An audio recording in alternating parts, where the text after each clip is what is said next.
After weeks of speculation, viewers finally discovered the true identity of Viking on The Masked Singer. Nobody said it was easy. I think it's Judge Rendell, ladies and gentlemen. Oh, wow. Bear Grylls. Bear Grylls. Brendan from Coach Trip. Louis Theroux. I think it could be Louis Theroux. Ricky Wilson. I can reveal the celebrity who received the fewest votes and will be removing their mask right now is... Viking.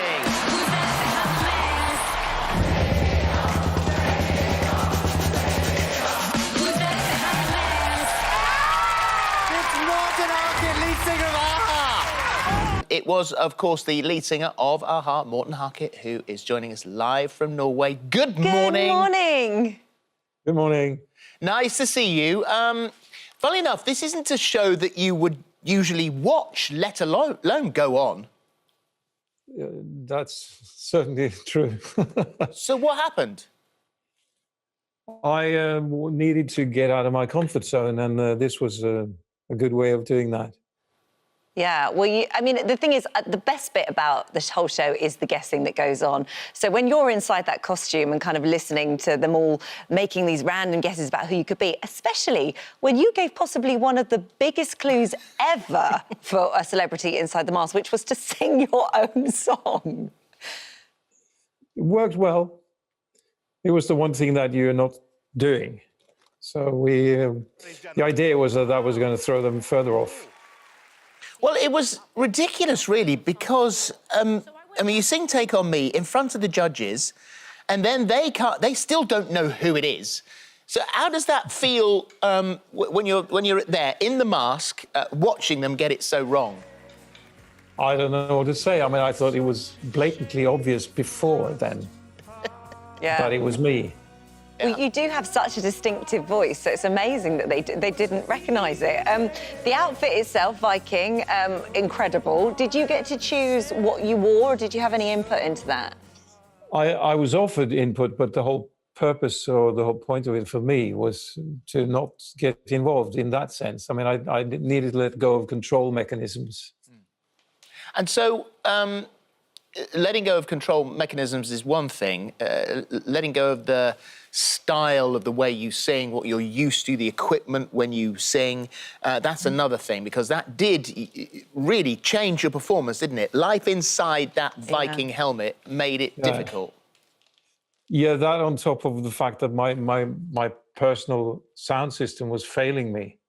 So it was very confusing. I bet it was. That make it harder?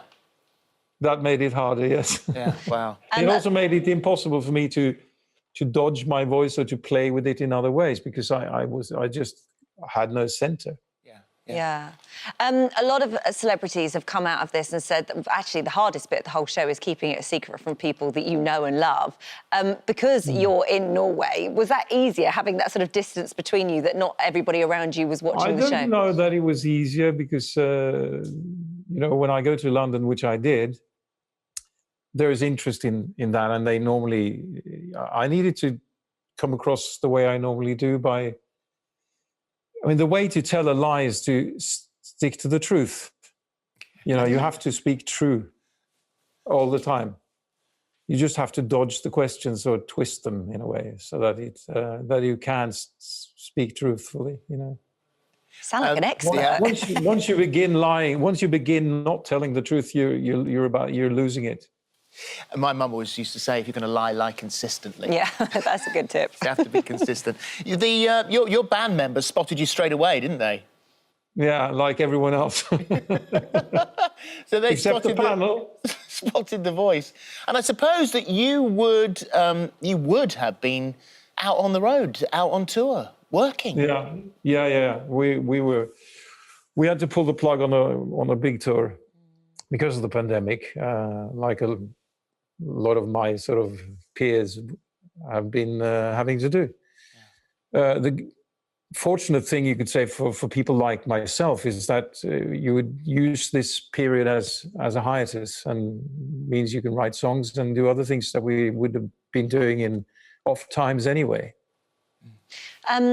It's an incredible career, 35 years in the business, and you think of the success you've had over that time, but it was a tricky start for you. When you first came over to London, I think in 1985, times were very, very tough.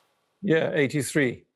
In 83, right. So just explain what that time was like, because money, I mean, you weren't working because you had this, you know, one track, you wanted to be a musician, so you weren't working, so you weren't able to get food, and so things were tricky.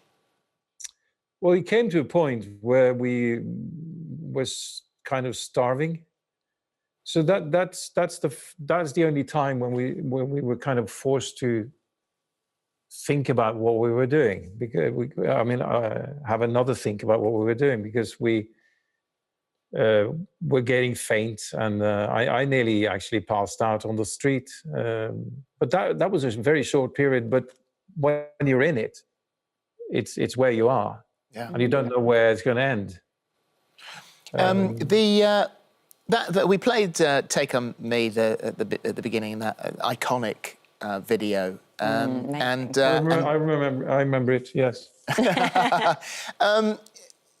Like so many bands, when you've got to perform something like that over and over again, you said, I think your words were, you've made peace with that song now. It's been the clip has been watched, you know, that video watched 1 billion times online, and you know, and here it is again. Not by me. Never tire of hearing it, but you've made peace with it.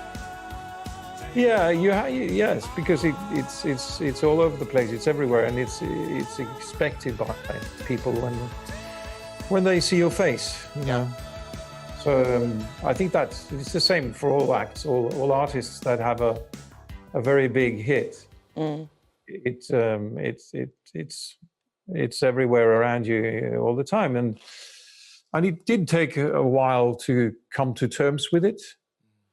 Because it's not. We did it back then, you know, and you have to, when you play your songs, you have to kind of rediscover them every time you play them.